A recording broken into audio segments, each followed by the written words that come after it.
yeah. Oh yeah. Oh yeah.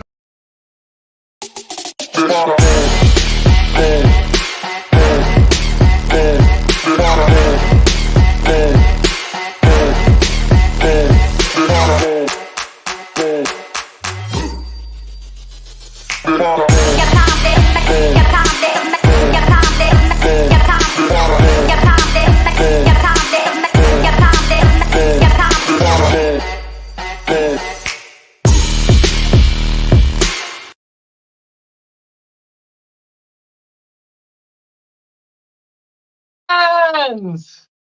We dat. We've got the ice on, we got the shades of glory on, and have we got a show? Have we got something good? Hey, there's two on this baby. Ooh. 3 and fucking 1 never tasted so fucking good, did it? Bucs fans, I got a lovely guest, a friend of mine, say a mentor. You could say the man, the myth, the legend. I give you the head coach of the Sandwell Steelers, who are going to win a fucking ring this year because we will it and speak it into existence. Sam Astley. What's going on? How are you feeling, brother? Oh, man, I wish I was head coach of the Saints so I could sack some of my staff. Yeah, I think that I've still got a job, right?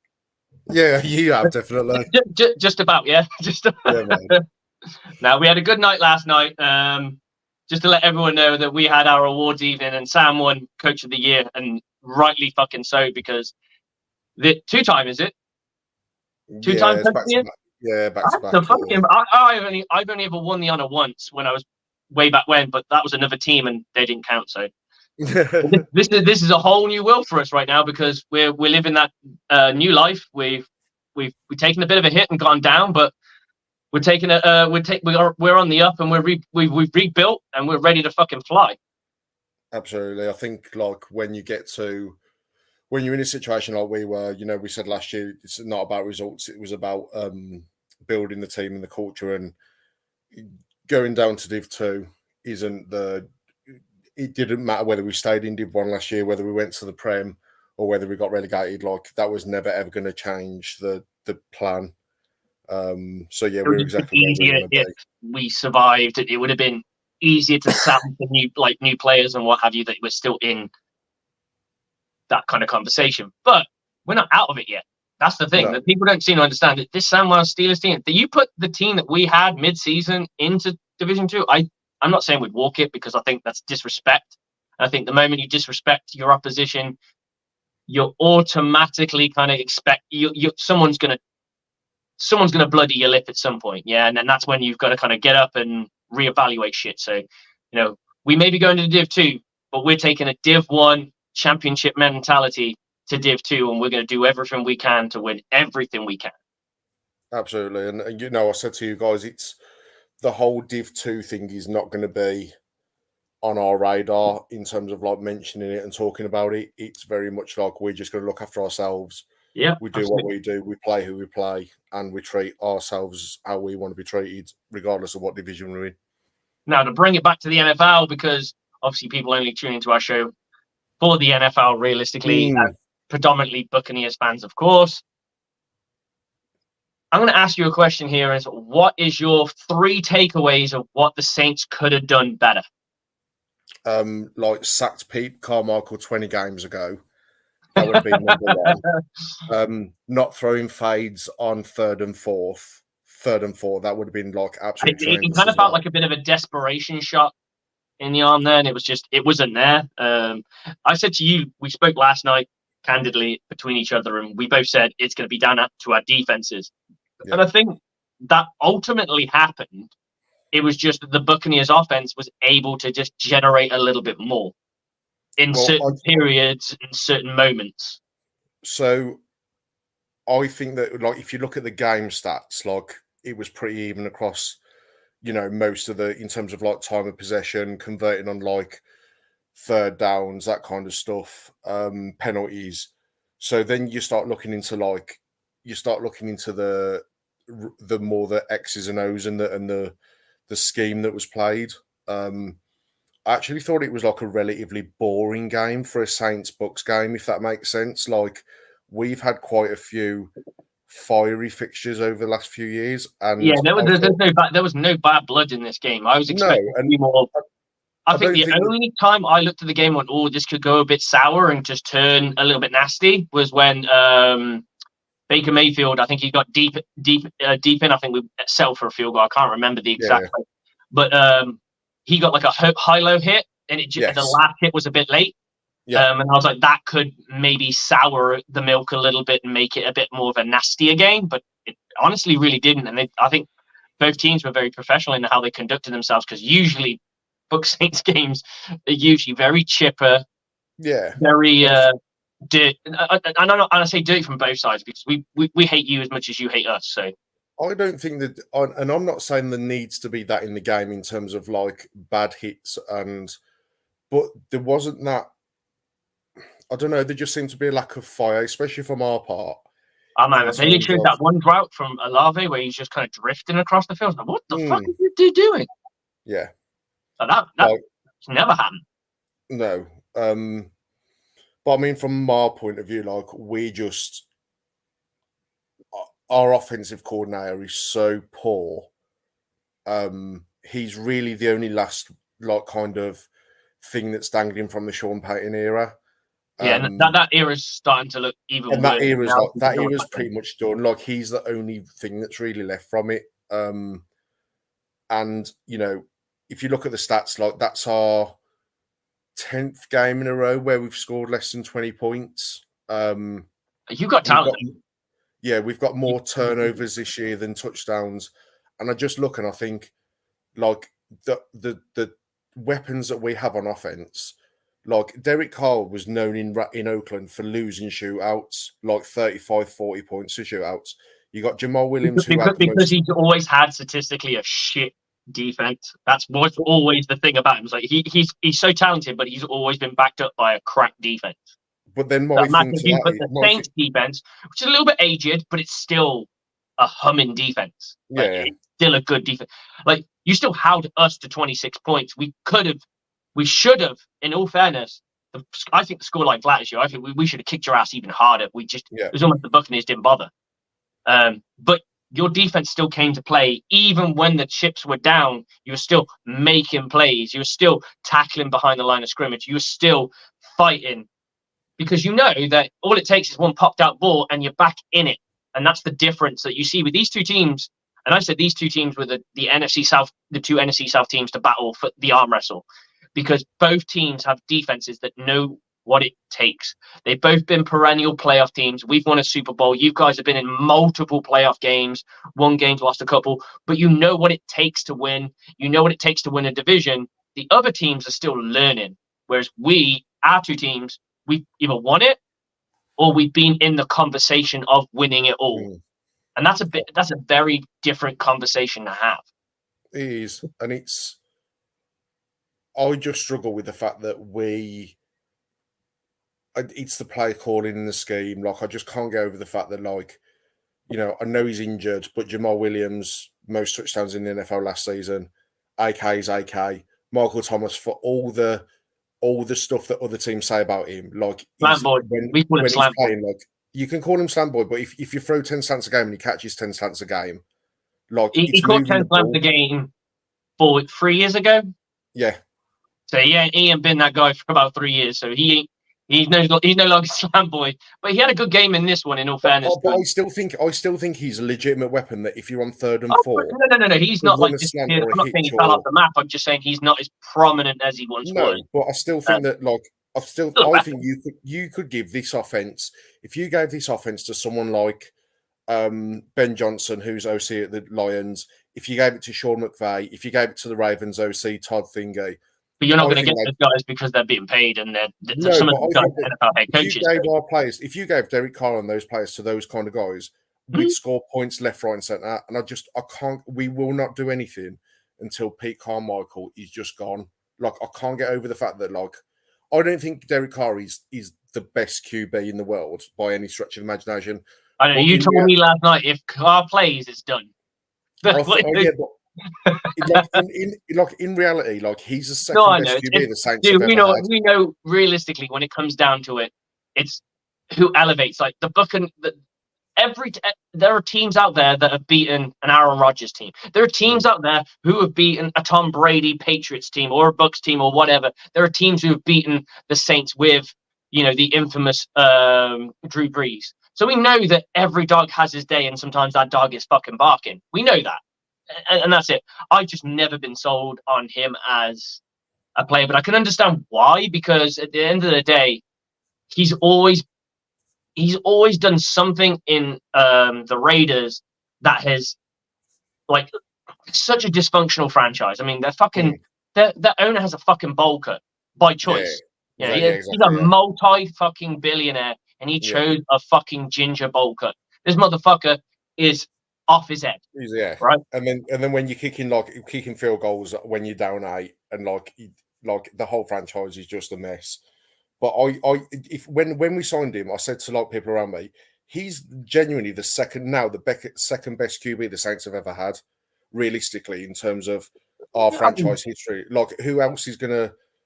And the other thing that annoys me as well is the only guy you've ever had that I would say that has poise and big name ability is Peyton Manning's father, Archie Manning. Yeah. I mean, you ruined his career.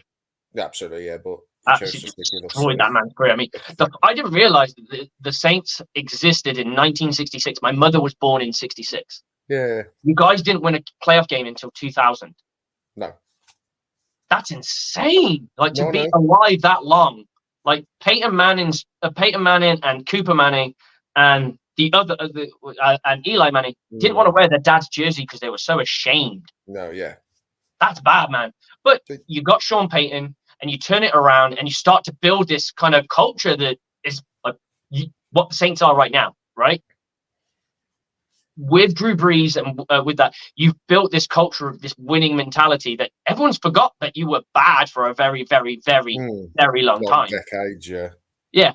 But it just shows the NFL is what have you done for me lately, and what you guys have done lately has been pretty good. It's been a titanic battle between us because you've kicked our ass in the regular season many a time, especially in the Brady years, which is probably when you wanted it the most, because obviously it's the Brady years, and they're supposed to be our stellar years, and we walk away with a championship, and we do end up beating you guys when it mattered. But it's like it was always that obstacle. The Saints. Saints is the only. I'll be honest with you, and this is just the whole world's good. Well, anyone who's watching will see this. I went to bed during the Saints Bucs game because I knew it was done. Yeah. And it was the game where you were like 33-0. Yeah. I'm done. I'm happy. I'll watch the first drive of the second quarter, of the third quarter, and I went, yeah, we're not doing anything tonight. I'm done. Woke up and went, oh, we scored a whole point. Yeah, we scored a whole 3 points. Great, fantastic. I'm glad I went to bed. Yeah, it's been. I don't know. I just think that we're in a. It's really hard to expect where I think we should be, because for years, like when you have someone like Drew Brees and the whole the Tom Brady with the Patriots, and Roethlisberger Aaron Rodgers with the Patriots, big name people with these. Those 5 to 7 years after those guys are really interesting. So like when you look at you almost have to look at who's you're never going to get another QB like that again in your franchise, realistically. Like, it's difficult for sure. Even if you do pick up someone that good, like to have the longevity of those guys in terms of for sure. I mean, I think the only people we can really turn around and say that had two right off the second, like as it is, it's probably Green Bay with the Brett Favre, Aaron Rodgers changeover, and they only managed 2 Super Bowls between them. Yeah, I can't even think I can't even think now who the longest serving QB is for their team. But for who? For anyone. Like in the NFL right now. Well, that's a real tough question. That, to be fair, that's a legitimately tough question. Damn, people have moved houses as well, so it's like I feel like it should be on the tip of my tongue, but it's really not. I don't think it is, because that's a really good Sam. That's a really good point, because I can't think of anyone off the top of my head that I can say has done a decade yet. And I'm No, sure no, I'm sure there's somebody, and I'm just not thinking of them. But I honestly can't think of anybody off the top of my head that I can go, yeah, they've been there for a long time. And off the top of my head, I'm looking, because you look at the powerhouse teams, don't you? And the powerhouse teams all have newer quarterbacks. You know, they haven't managed the decade yet. what is it? It's probably Cousins at the Vikings, maybe. Yeah, I mean, I'd go down that route. I'd say that is probably the longest, but they never drafted him. They never, like, he was bouncing around a lot before that, but that's probably the longest standing. So this is what I'm saying, is that, like, in terms of, like, I think for, like, because the Saints are never ever going to tank to the point where you go and pick up the first draft pick in the. I don't think we're that kind of. No, and you should, and you definitely shouldn't be, because I've said to friends of mine who are huge Bucs fans who've turned around and went, we should tank for Caleb Williams. I'm like, absolutely fucking not. No. So everyone's turned around to me and said the Bucs are rebuilding. I don't think we're rebuilding shit. We're just missing the quarterback and a few bits and pieces that, but we can still be competitive. We're in the NFC. The NFC isn't exactly the fucking preface of talent, like the best teams in football. Like, but I also don't think it's. How could you say to, like, White, Godwin, Evans, let's tank this season so that we can go and pick up, like, those guys are never ever going to. That's how I look at it. I look at it from the coach's point of view, which is how you're looking at it. Is like, imagine telling, like, we're building this culture, guys, and we're going to build this team. We're gonna win championships. But by the way, we're going to be really, really, really shit this year, so we can go and get this quarterback who may not do anything, because the last time first overall pick won a Super Bowl, that was, I believe, Matt Stafford. Yeah.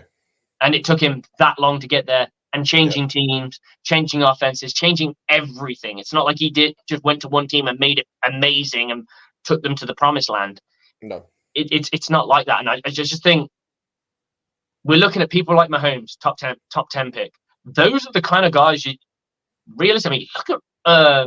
The Dallas Cowboys, like, 4th round pick with Dak, and I always make a joke that Dak will always Dak in the playoffs. Yeah.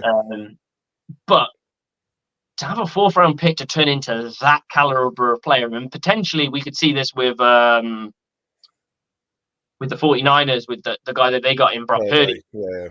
I mean, it could happen, but we just don't know yet. And the proof is, I always say, the proof is in the play. And I think the Buccaneers and both the Saints, a great example is just go and get somebody who you think can do the job. And yeah, sometimes it doesn't work and sometimes it does. It's still really early doors, especially for you guys. I mean, we're starting to build something. So I'm really happy with everything we got out of Baker so far. I'll be honest, I was not, like, jumping for joy, but I was like, okay, this guy can do a few things, but I'm a bit worried about the turnover rate, because he's known for. We've been stung by that guy. You've got him on your team, and he literally went on the field through a pick. And yeah, well, that's my other, like, thing that annoys me, is that, like, so the OC puts Winston in, and he's like, the game is done. Like, this is your moment. Just give him some. Give him some, like, easy completions. Drive the ball down the field, a couple of easy completions, and maybe kick a field goal. Instead, what he's clearly been told is, like, try and run these plays that he's not. All right, Jameis Winston's touchdown to interception ratio is horrendous, but I'm like, I don't think scores a lot of fucking touchdowns, though, man. No, like, I don't think in that situation, though, the Saints have helped him. Do you know what I mean? No. I think I can see that. It's like, it was a bit. Though I look at the interception and I looked at it and went, I personally think it's just a good defensive play. Yeah. He threw it at the feet of the guy who's going to receive the ball, and just someone just flashes across the screen and gets it. I'm okay with it. Like, I'm okay with Baker's interceptions that he's thrown thus far, because, like, if it's just like you've thrown it into double coverage and you've had it taken, you just threw a stupid ball. But when a player starts from one position and it moves over on the throw, so you've thrown the ball, there's nothing you can do at this point except for hope it gets to its point, right? Absolutely. At that point, someone picks off the ball, I'm okay with it, because I'm like, well, that's just good ball play. That's just good defense. And I feel for Jameis Winston. Jameis Winston has touched my family in a lot of ways. My daughter is a huge Jameis Winston fan. I don't know if I've ever told you the story. I've probably told it on this many a times, and I will continue to tell the story because I still think it's fucking awesome. But my little girl, Iris, I think she was probably about 4 years at the time. I wasn't sure she was going to get into football or not, and so I just got like the players that retired like a decade ago. Yeah. Jersey. It was like $10. Got it shipped over, done. Put her in that. It looks more like a dress than a jersey because it's so long. And she's jumping up and down on the sofa shouting for Jameis because obviously they focus on the player. They usually focus on the quarterback. And she's like, "Who's number 3, Daddy?" And I'm like, "Oh, that's Jameis Winston." It's obviously when we had him. And she's like, "Let's go, Jameis. Let's go, Jameis." And I posted it up on Twitter, tagging him in it. And then his manager messaged me and said, Jameis Winston wants to upgrade your daughter's jersey so she can wear his jersey when he plays. And I was like, this is in the 30 for 30 year, right in the middle of the season. It was like she got it for Christmas, so it was towards the end of the season, right? Yeah. He did. What turns up? A scarf, a hat, a t-shirt, and a fucking limited jersey. She is over the moon. So as far as she's concerned, that boy is God in her opinion. I know. So I just respect everything about that man's game as a human being. Of course, I want us to kick his ass every time, but I also wish him the best because he's such a given person because of how much of a nice man he is. And I think there's a lot of misconstrued energy about that guy because he's got something in him that, like, the one thing I'd always say about Jameis Winston that always impressed me, even as a Bucs fan, like when Saints fans first got him, a couple of my friends had said to me, like, Bacon came up to me and was like, "What can you tell me about Jameis Winston, like, honestly?" And I'm like, "You're in for a roller coaster. Like, you're going to have fucking big highs and you're going to have nasty lows. But those highs are going to be really fun. And then the lows are going to be like, they're going to really suck."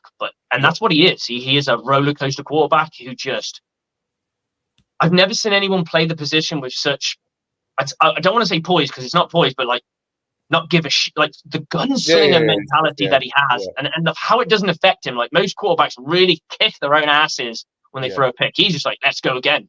I believe. And it's like that mentality that you can't spirit crush Jameis Winston. I mean, he'll probably still throw more picks, but he'll still keep fighting. And I love that. I respect the shit out of him for. So here's my question for you. Jameis Winston, Derek Carr. Derek Carr. No, I think that's fair. That's fair. Honestly, mate, like I'm adamant it's the scheme. And I'll die on that hill. I'm adamant it's a scheme. No, I respect that. I've not seen anything.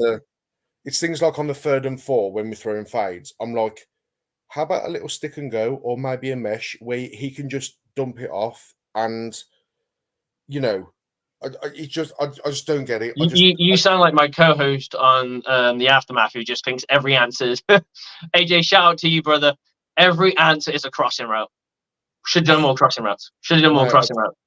Like I just think like it can help you in so many ways, like crossing defenders, opening pathways, all sorts. Sure. I'm adamant it's scheme. I really am. I don't think his performance today was anything to do with his injury because I just don't believe they would have played him if he wasn't capable of doing it. The shot that we took downfield where it was to Olave and I can't remember who blocked it in the end zone. It'll be Antoine Winfield Jr. Yes, Winfield J. In the very he's perfectly capable of doing it. Like I have no issues with him doing it. I'm just adamant it's a scheme, and I genuinely think we shot ourselves in the foot today, and it was just really, really painful to watch. I mean, it's painful for you, obviously, great for me. But that being said, where do the Saints go from here? Because you had a game last week where you were up by 17. Yeah. Against, I wouldn't say a rookie quarterback because he's not really a rookie, but this is his first season to be the man, right? And you are 17-0, and they scrape the game 18-17.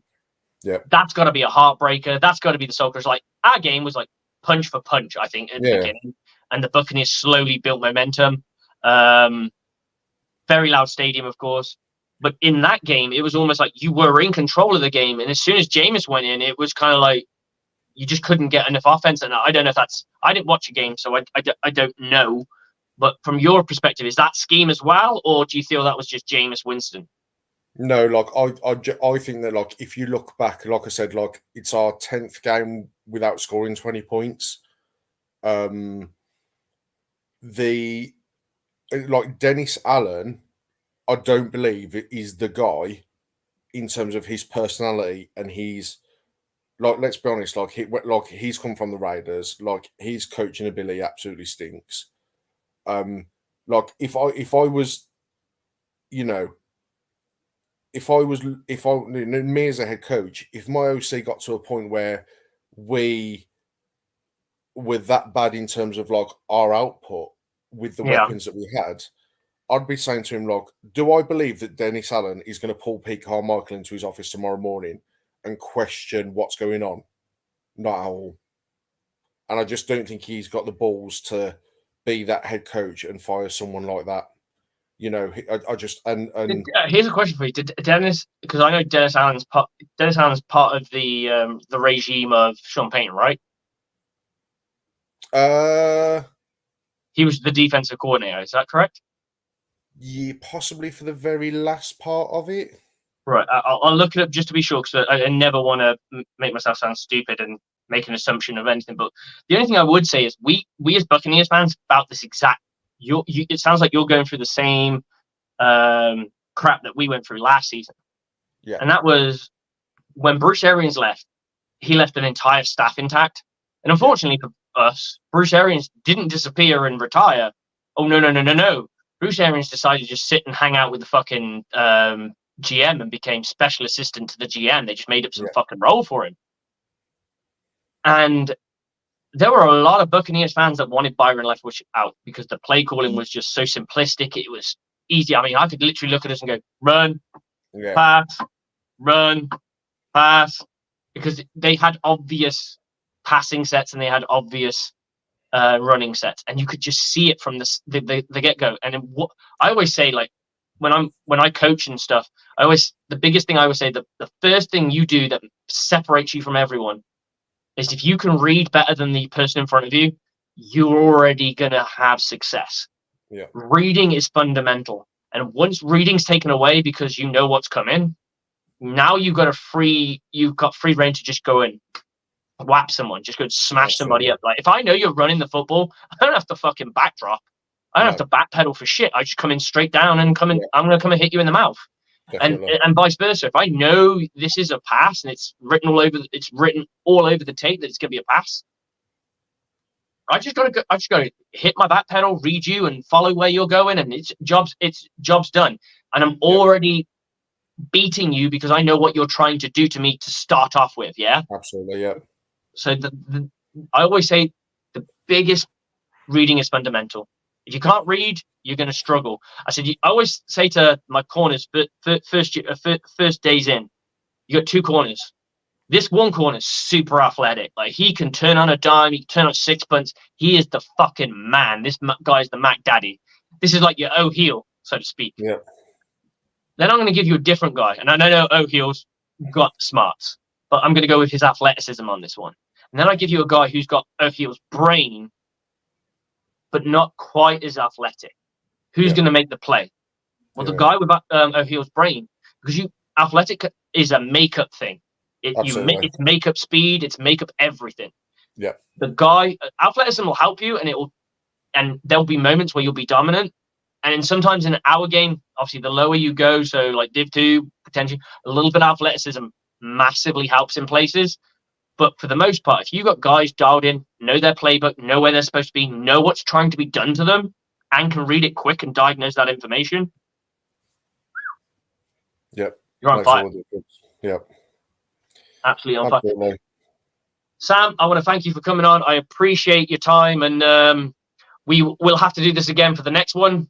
Absolutely. And I will. And if you do defeat us, you're still coming on. I just let you gloat.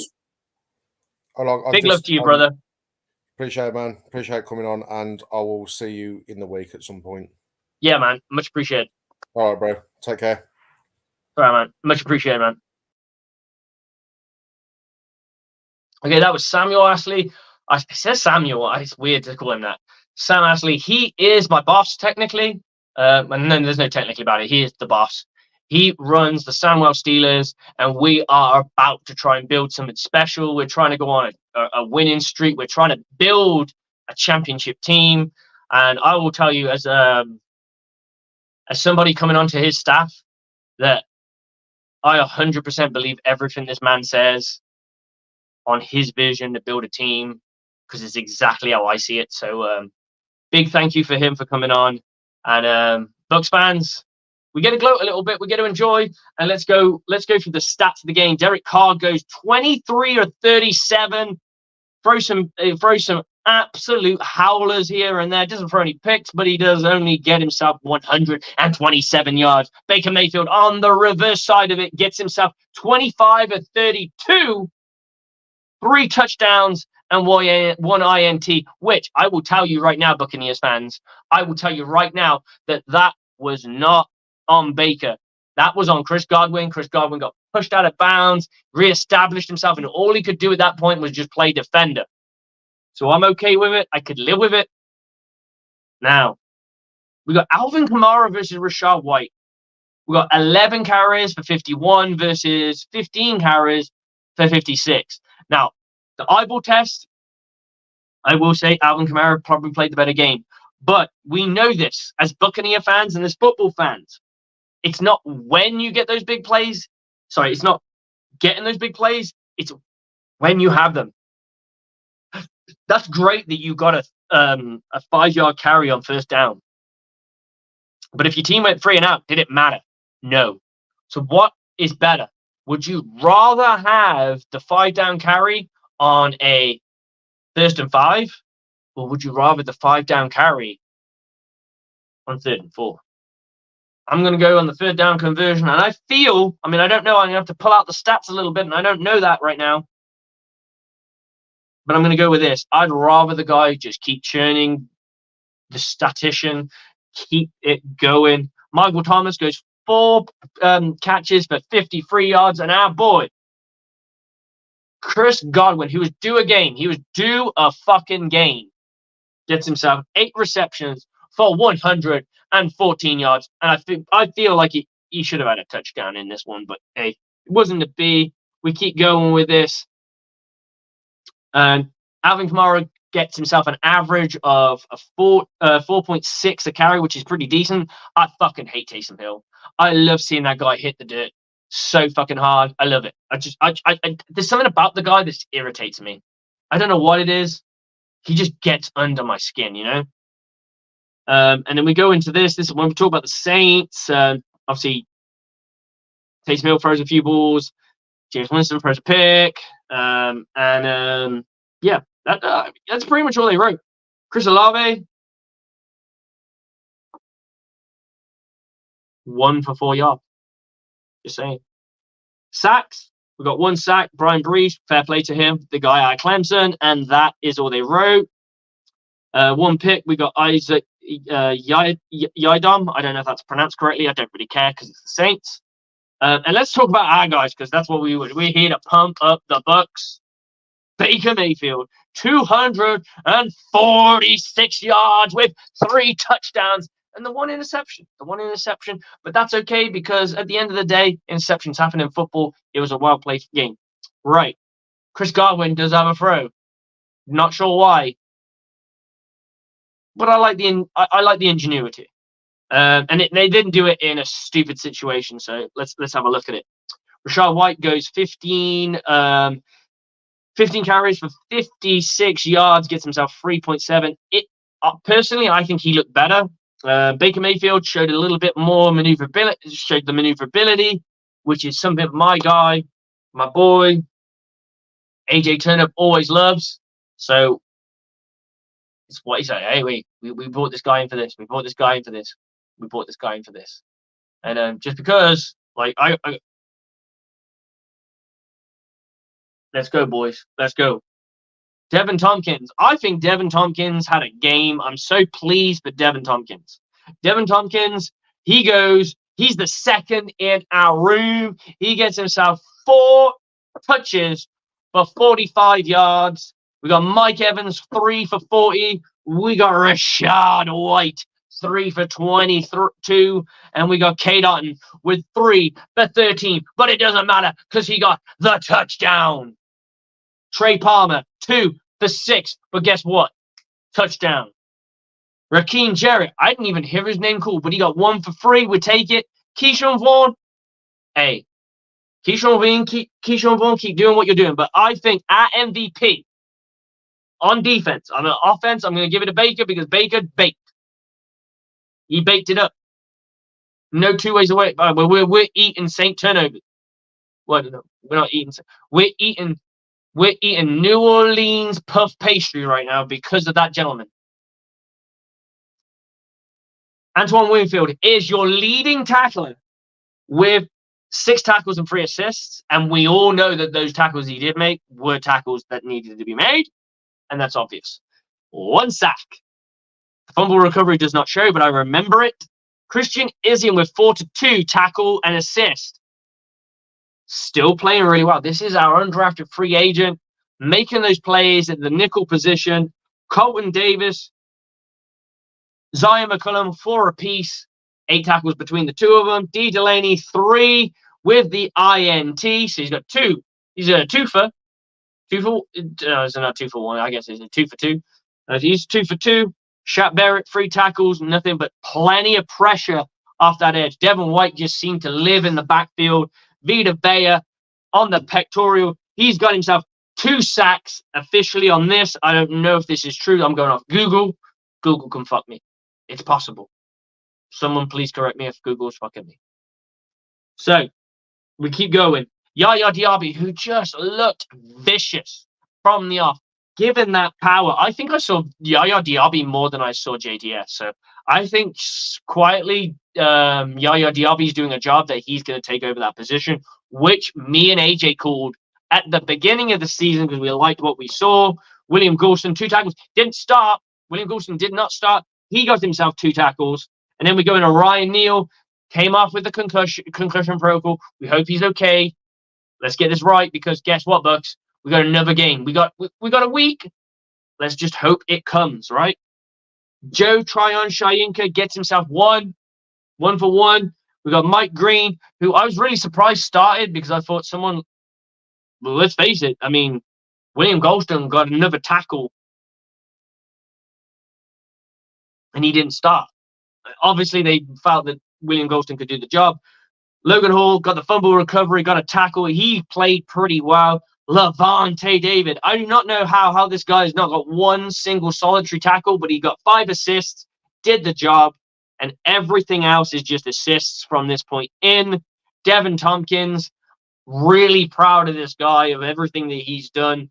Chase McLaughlin, kicking all the way to the end, and I'm proud of that too. James Kamada just doing what we need to do. Gentlemen, I've got no comments. No one wants to comment. I don't know why. You're enjoying it. Hey, enjoy. Yeah, I got mine. This is casserole. This is a bit of rum, bit of spice, baby. Fortune favors the brave, and I will see every single one of you. Even if you didn't watch, I'm still going to find you. I'm coming. Because this Buccaneer football team is ready and it's primed. We're apparently rebuilding. We're 3-1. And like, we won the first quarter of the year. I always look at football until they fucked it up with the mathematics and said, like, now we're playing uneven games. Okay. That's a different kettle of fish. But we won the first quarter 3-1. If we can take the next quarter 2-2, and the next quarter 2-2, and the next quarter 2-2, guess what, Bucs fans? You got a winning deficit with 1 game to go. The Buccaneers only need to be average this point on. I think there's more to see from this offense. I was pleased with the amount of creativity. I don't know if part of me was like, is this because the Saints are playing badly? But I know their defense isn't poor. So, and let's face it, guys. We all talk shit about the Saints, but we know what they're about. We know what they got. Yeah. We mock Slant Boy, but we know the danger he can possess. We know they got Olave. We know we got that tight end. I can't remember his pocket name, and I don't know if it's worth mentioning because I don't care. And we know they got AK and Alvin Kamara. They did not try to attack our secondary enough. I see that. I'm attacking your secondary. I'm especially tackling the one versus with the D Delaney side or the Zion McCullum side, because I have an opportunity to take advantage of a guy who isn't that dude yet. Well, they didn't, and when they did, Zion McCullum put up, he shut up, and he said, "Get off my field. Get off my field." And the Buccaneers did that. Your Buccaneers did that. My Buccaneers did that. Without further ado, come catch us on the aftermath. The aftermath. This is when we let our feelings hang out because we're Bucs fans. Sometimes the sky's falling. Sometimes Victory Monday and we're just having a good time. But we're still critical or we're still happy about certain things and we want to see more of it. This is the moment. The place to be on Broad Street 102.9. Broad Street South.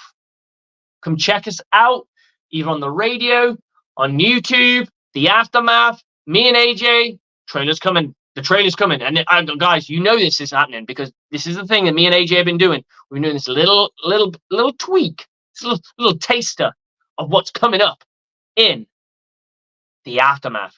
Guys, much appreciated. Shades of glory. You do get to see my eyes. I have not done a lot of drugs. I've just I'm high on victory right now. Gentlemen, ladies, Bucs on me, Bucs on free. 1, 2, 3, go Bucs!